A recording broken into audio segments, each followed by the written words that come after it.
everyone. I'm out in my garden again today and I'm going to read you a story today.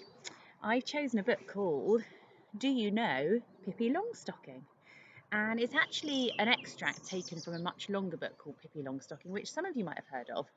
And these are just some of the best bits from that story, all captured together to make a shorter book.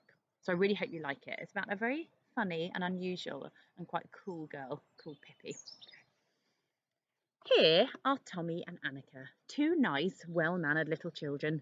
They're playing croquet in the yard. It's okay. I'd still like to have a friend, says Annika. So would I, says Tommy. Next to Tommy and Annika's yard is another yard. In it is a house called Villa Vilcula. No one lives there. The house is empty. It's so silly that no one wants to move into that house, says Tommy. Yes, says Annika. Someone should live there. Someone with children. One beautiful day, when Tommy and Annika peer over the top of the fence surrounding Villa Vilcula, they see something very strange.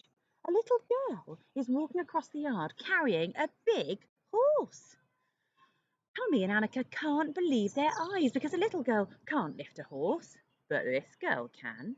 Her name is Pippi Longstocking, and she is so incredibly strong that there is not a policeman in the whole world who is as strong as she is. She is also rich. She has a big bag full of gold coins, and now she has moved into Villa Vilcula. She is going to live there all alone with her horse and her little monkey, who is called Mr. Nilsson. Pippi has no mum or dad, which is fine with her because that means there's no one to tell her that she has to go to bed just when she's having the most fun. She always does exactly as she pleases. Do you want to have breakfast at my house? Pippi asked Tommy and Annika. Oh, yes, thank you, they say. Who's cooking? Says Annika. I am, says Pippi. Pippi does everything herself. Now she is making pancakes. When a pancake is done, she throws it way up in the air and over to Tommy and Annika, who are sitting on a firewood chest, stuffing themselves with pancakes. And there's a little picture of her making the pancakes and throwing them in the air. Those were the best pancakes I've ever had, says Tommy. Pippi has a broken egg in her hair. Can you see that? It landed there when she was beating the pancake batter, but Pippi doesn't care. They say that egg yolks are good for your hair, she says. Just wait, my hair will grow like crazy. Pippi also bakes cookies. She rolls out the dough on the kitchen floor. Because the counter just isn't big enough when you're baking at least 500 cookies, says Pippi. Mr. Nilsson the monkey helps her, but the horse isn't allowed to help. He lives on the veranda, which is why you can't see him in the picture. And the veranda is the bit outside the front of the house, like a little porch. Why on earth do you keep your horse on the veranda? She asked Tommy. All the horses he knows lives in the stable.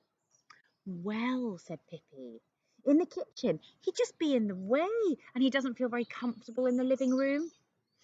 After a while, Tommy and Annika go home, but they are very happy to have a new friend. I'm a thing finder, says Pippi one day to Tommy and Annika. A thing finder? What's that? Asked Tommy. It's a person who finds things, says Pippi. The whole world is full of things, and someone needs to find them. And that's what a thing finder does. Tommy and Annika decide to become thing finders as well. They all go out searching for things. Pippi finds a rusty metal can. You can never have too many cans, she says with satisfaction. There's a rusty metal can. What can you use it for, wonders Tommy. Well, you can stick your head in it and pretend it's the middle of the night, says Pippi. And she does. She walks along with the can over her head until she trips over a fence. What a racket. But Pippi finds something else, an empty spool. This is a spool. It would have had some thread on it wrapped around. or such a sweet little spool to blow bubbles with, or to hang around your neck on a string, she says happily. Tommy and Annika are looking and looking, but they haven't found anything. Why don't you look in tree stumps, says Pippi.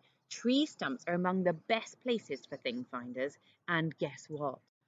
Tommy finds a nice little notebook with a silver pen, and Annika finds a coral necklace. Then the thing finders go home. Pippi with her can and her spool, Tommy with his notebook, and Annika with her necklace. The circus is in town.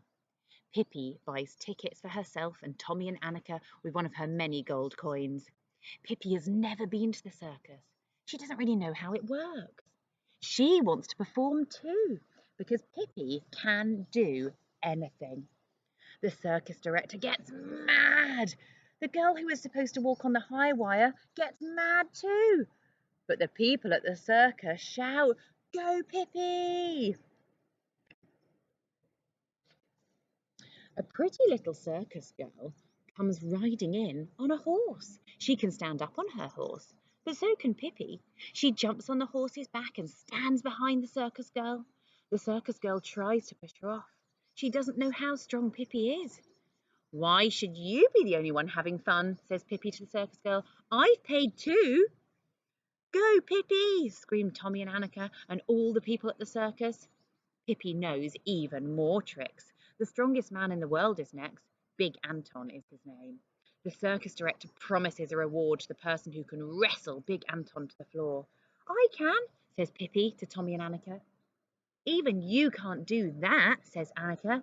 "He's the strongest man in the whole world." "And I am the strongest girl," says Pippi. She goes right over to Big Anton and grabs him around the waist. He's so surprised that his eyes almost pop out of his head when he sees that such a little girl wants to wrestle with him. But 1, 2, 3. Pippi throws him up in the air and then she lays him down on the floor. "Pippi's won! Pippi's won!" scream the people at the circus. When Pippi sleeps, she always puts her feet on the pillow and her head under the covers. That's how she likes to sleep. And there's no one to tell her not to. Mr. Nilsson sleeps in a little green doll's cot but he doesn't put his feet on the pillow. One dark night, two nasty robbers, Two nasty robbers climb into Pippi's room. They want to steal the big bag with all the coins in. They have no idea that Pippi is so strong. "Ha ha ha, we'll soon have that bag," they say. And they snatch it. But when Pippi shoots out of bed, in no time she's taken back the bag. "We're not kidding," says one robber. "Give me that bag." And he grabs Pippi's arm hard. "I'm not kidding either," says Pippi, and she throws him up on top of the wardrobe. And she throws the other robber up there too.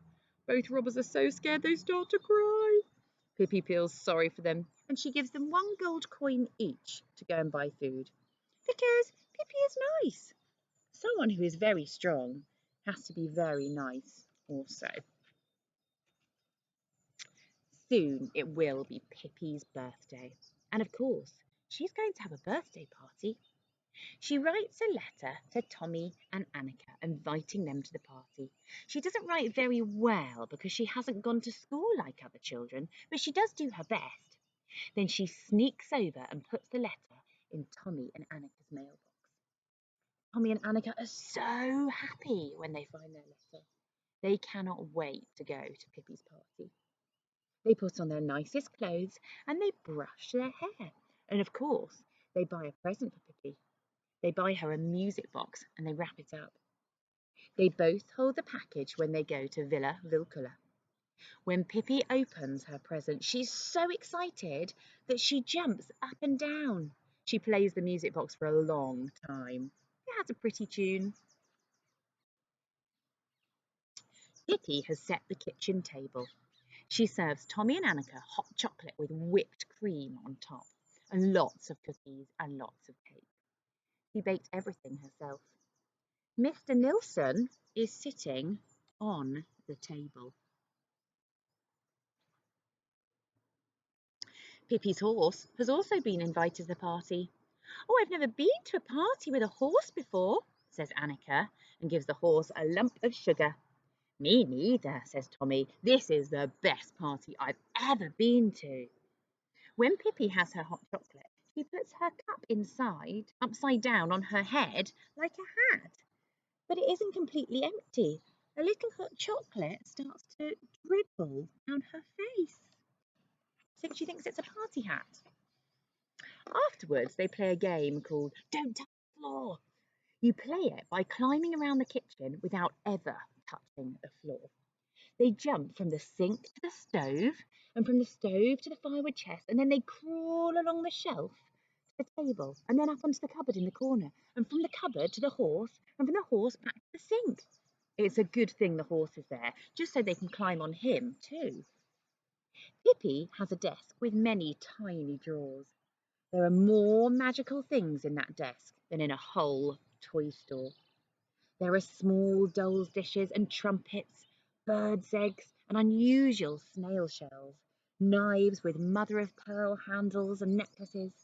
In fact, there is too much to list it all. You see how it's brimming and overflowing. Pippi wants to give Tommy and Annika a present, even though it's not their birthday. Tommy gets a little ivory flute. Annika gets a brooch that looks like a butterfly. That was the best party I've ever been to, says Tommy. Yes, if only we could stay forever, says Annika. They wave to Pippi, and Pippi and Mr. Nilsson wave back. Tommy and Annika have had such a good time with Pippi that they want to play with her every day. And if you liked that story about crazy Pippi Longstocking, you might see if you can find the longer version of that book and ask your mum or your dad to read it to you. Or maybe if you're older, you can read it yourself. I love Pippi. I think she's such a fun character. Hope you enjoyed Storytime today. Bye, everyone.